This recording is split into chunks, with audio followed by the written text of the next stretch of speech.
그런데 좀 더 가까워져 보면 알게 되죠. 서로가 너무 비슷하니까 서로에게 줄 수 있는 게 없어요. 서로를 보완해 줄 수도 없고 서로를 견뎌주기가 어렵다는 걸 알게 되죠. 서로를 잘 보살펴 주고 싶긴 했지만 좌절이 너무 빨리 오기 쉬워요. 우리는 자기 자신을 바로 세우고 구원하지 못해서 이렇게 평생 힘든 거잖아요. 근데 나와 같은 사람이 또 한 명 있다고 생각을 해보세요. 얼마나 마음이 무겁고 답답하겠어요.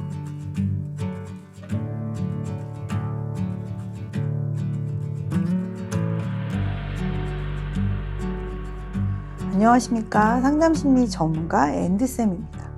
오늘은 무엇이 궁금해서 찾아오셨을까요? 선생님, 자기와 너무 닮은 느낌이 드는 사람을 만나면 정말 강렬한 느낌이 드는 것 같아요. 만난 지 얼마 안 되어서 쉽게 결혼까지도 가는 것 같은데요.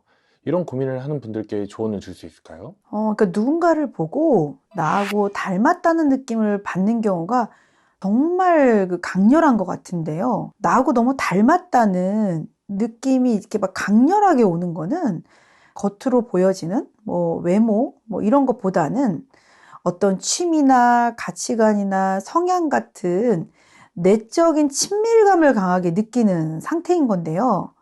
막 보자마자 알고 지내던 사람 같고 막 동질감 막 이런 게 생기죠. 저 사람이 나와 같다 막 이런 느낌인 거죠. 그것보다 이제 문제인 거는 이런 내적 친밀감이 크게 올 때는 사실은 나하고 아픈 상처가 비슷할 것 같은 짠함이 느껴지는 거라고. 내가 저 사람을 잘 돕고 싶고 막 구원하고 싶은 느낌이 막 드는 건데요. 우리가 상처가 비슷한 느낌이라는 거는 우리가 말하는 핵심 감정처럼 근원적인 상처에 대한 느낌이거든요. 되게 무의식적인 거예요. 근데 이제 실제 이야기를 들은 사실보다 무의식은 정말 강력하거든요. 처음 사람을 만났는데 이런 이야기를 하시는 분들이 있어요. 선생님, 그 사람도 부모님이 이혼했나 봐요. 그 사람도 돈 문제가 큰 것 같아요. 그 사람도 되게 차별받고 컸나 봐요. 이런 식으로 자기의 상처와 비슷한 그림자가 상상이 되는 거예요. 사실은 글을 보면서 내 것이 건드려지는 상태인 건데요. 낯선 사람인데도 서로 이해받은 느낌이 들면서 단시간에 가까워지죠. 그런데 좀 더 가까워져 보면 알게 되죠.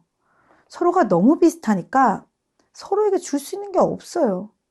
서로를 보완해 줄 수도 없고 서로를 견뎌주기가 어렵다는 걸 알게 되죠. 서로를 잘 보살펴 주고 싶긴 했지만 좌절이 너무 빨리 오기 쉬워요. 우리는 자기 자신을 바로 세우고 구원하지 못해서 이렇게 평생 힘든 거잖아요.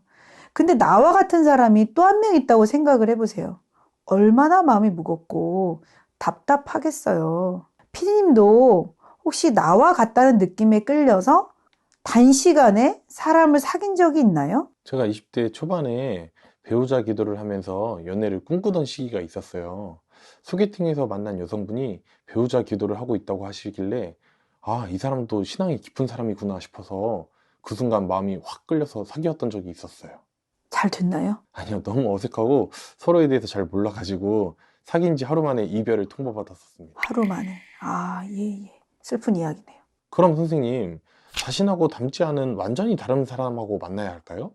그러니까 사실 중요한 건 닮았다 안 닮았다가 아니라 나의 가치를 알아보고 나를 자기의 인생에서 중요한 자리에 놓고 내가 싫어하는 것은 하지 않으려고 노력하고 자기 감정을 잘 조절하면서 눈이 오나 비가 오나 나하고 잘 지내려고 노력하는 사랑의 인격을 갖춘 것이 중요한 것 같아요. 분명히 관계를 잘하는 사람은 성숙한 인격이 있어야 하는 것 같습니다. 성숙한 인격이 생겼다는 걸 어떻게 알 수 있나요? 그러니까 절대적인 기준을 제가 어떻게 말할 수 있겠어요. 그런데 좀 설명을 하자면 그러니까 상대방의 결핍이 보이는데 그 결핍이 부족하다, 찌질하다 이렇게 느껴지는 수준이 아니라 이 사람의 장점은 이렇게 많은데 근데 이 사람의 결핍이나 부족한 면도 이런 점이 있구나.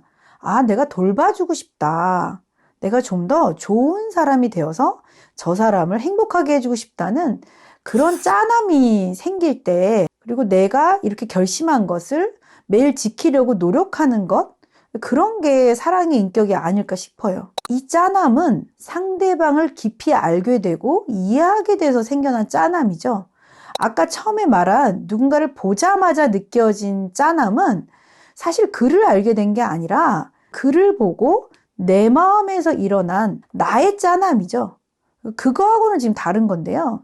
제가 지금 말씀드리는 짠함은 상대를 더 깊이 알게 되고 나서 그 사람의 좋은 점이나 부족한 점이나 다 골고루 알게 되었을 때 발견하게 되는 그 사람의 숨겨진 취약함 같은 거죠. 그 사람 자체가 불쌍해 보이는 게 아니라 그 사람을 존경하고 존중하면서도 인간 본연이 가진 누구나 갖고 있는 결핍이 보이는 그런 수준인 겁니다. 누구나 약함이 있고 부족함이 있는 거잖아요.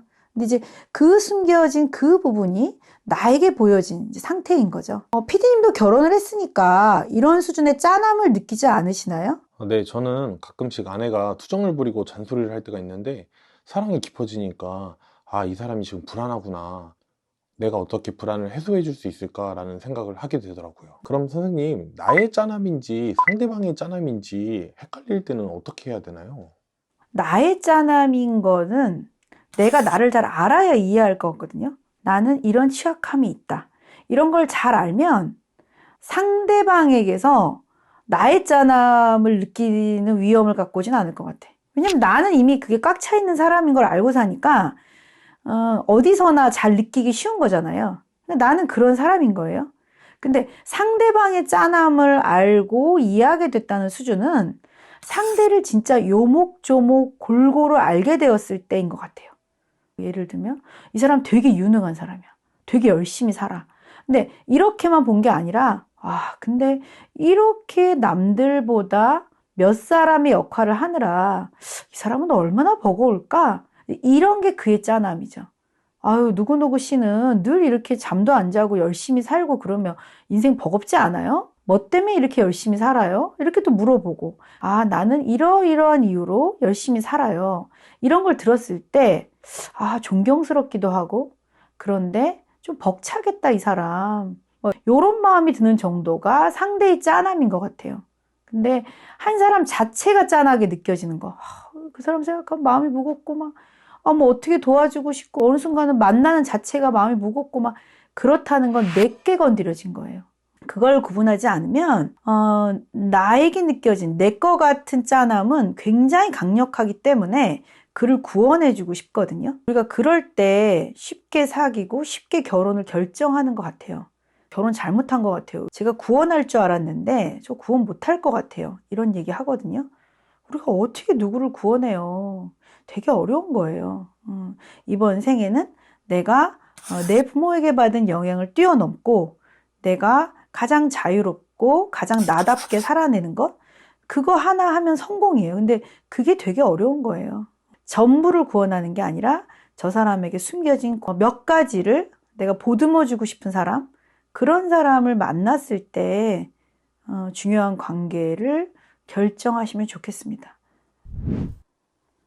그래요. 오늘도 또 저희가 연애에 도움이 되는 친밀한 관계에 도움되는 짠함에 대해서 이야기를 해보았는데요. 짠한 마음이 든다는 건 참 인간적인 것 같고 아름다운 마음인 것 같습니다. 그러나 짠함이 나의 것인지 상대방의 것인지를 꾹꾹 잘 살펴보시면 좋겠습니다. 감사합니다.